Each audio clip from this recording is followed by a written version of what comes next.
Working in a foreign country can be scary and uncertain. Whether you've been working in Singapore for years or have just come to Singapore to start work, here's what you need to know about your employment in Singapore to make this journey easier.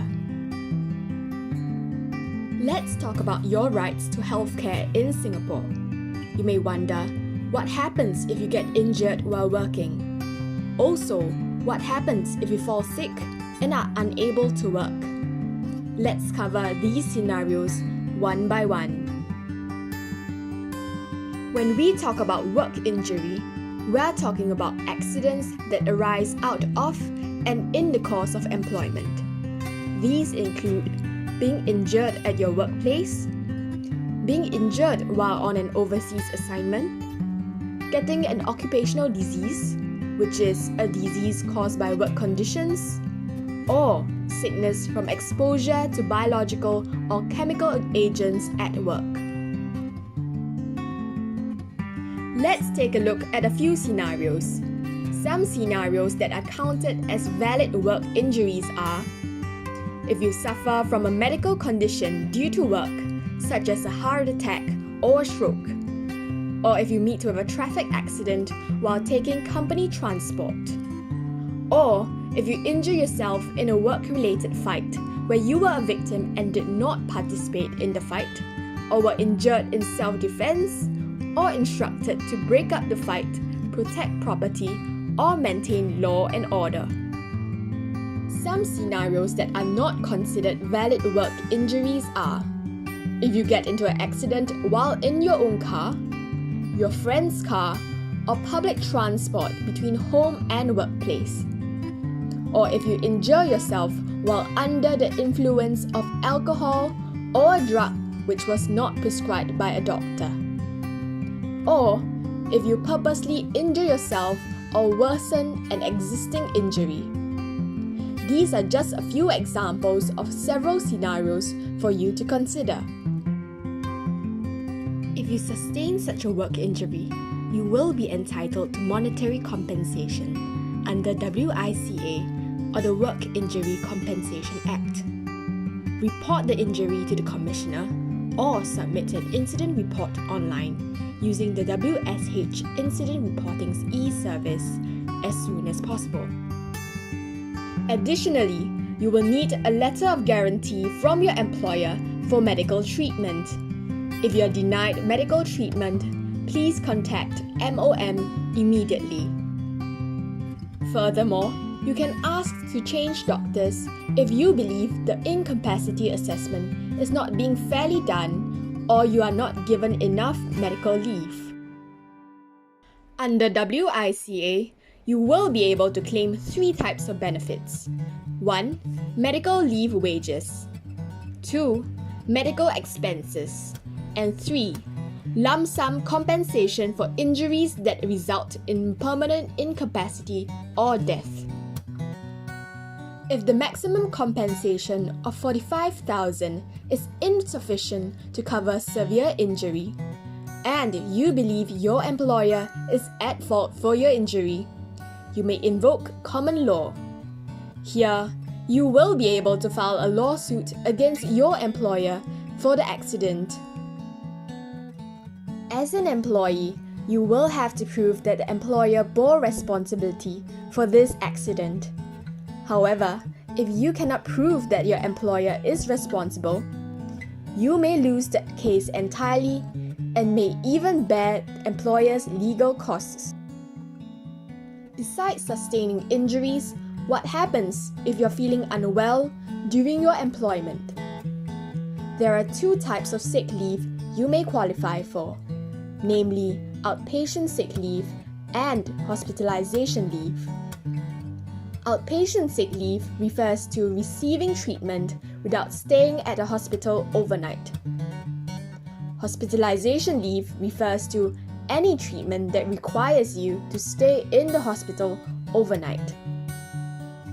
To qualify for sick leave, you must be certified to be unfit for work by a medical practitioner registered under the Medical Registration Act or Dental Registration Act. You You should also have worked for your employer for at least 3 months. To qualify for paid outpatient sick leave or pair hospitalization leave, you should have worked for at least 3 months. The maximum length of paid sick leave you may take is decided based on the length of your service. For example, if you have completed 5 months of service, you may take either 11 days of outpatient sick leave or 45 days of hospitalization leave. Note that if you've already taken 11 days of sick leave, you will have 34 days of hospitalization leave remaining. An important note: if you are unable to report for work, the Employment Act requires you to inform your employer within 48 hours. You should submit your medical certificate when you return to work. Your employer cannot deduct your salary for the days missed with a valid MC.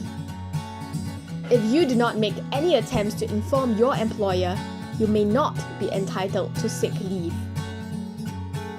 Next, let's proceed on to talk about your work and employment rights. In this category, we will be discussing 2 possible scenarios that you will face in terms of salary dispute and termination. Here are 2 examples that shows a scenario where your deduction is questionable.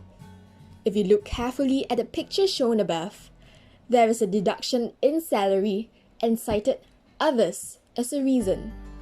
You may not exactly know why the salary was deducted. You should check with your employers if you think a salary deduction is questionable or strange. However, before you check your employers on any deductions, you have to know the scenarios where deduction is legal. First, if you are absent from work, your employers can deduct your salary. Second, if you lose money or damage equipment such as tools or vehicles, your employers can deduct your salary. However, make sure they hold an investigation to determine who is at fault. You should have the opportunity to explain your reason, and they should not deduct more than 25% of your monthly salary. Third, your employers can deduct your salary if you have given written consent to them for providing accommodation, payments to any cooperative societies, and also for authorized amenities and services. Fourth, if you have any advances, loans, overpaid salary, or unearned employment benefits, they can also make deduction from your salary too. Lastly, they can also deduct your salary if you have made written consent for other scenarios not listed above. Do note that your employer can only make a maximum of 50% deduction of your total salary in one salary period unless it is for reasons listed in the previous slide. Also, if your contract of service is terminated, your total authorized deduction may exceed 50%. Remember, if you realize that your employer has deducted your salary illegally, you should file for your salary refund as soon as possible. MOM can only refund deducted salaries within the last 12 months. On top of knowing what salary deductions are legal, you should also know some information regarding salary claims. Your basic wages are to be paid according to the in-principle approval for a worker permit. This states your salary based on what the employer has declared to the government. Please prepare documents such as photos of punch time cards showing the number of overtime hours worked and pay slips when you want to file for a salary claim. If your work permit or S-Pass is terminated by your employer, you must make sure to receive all outstanding salary.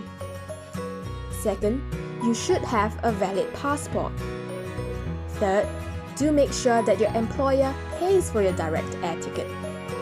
This includes check-in luggage to the international airport in your home country and nearest your hometown. Do check that your departure date should be within 2 weeks from your termination. You must not work if your work permit is terminated, even while waiting to leave the country. If you have an S pass, and if your boss were to cancel your work pass, you have a right to stay in Singapore to look for a new job for 1 month.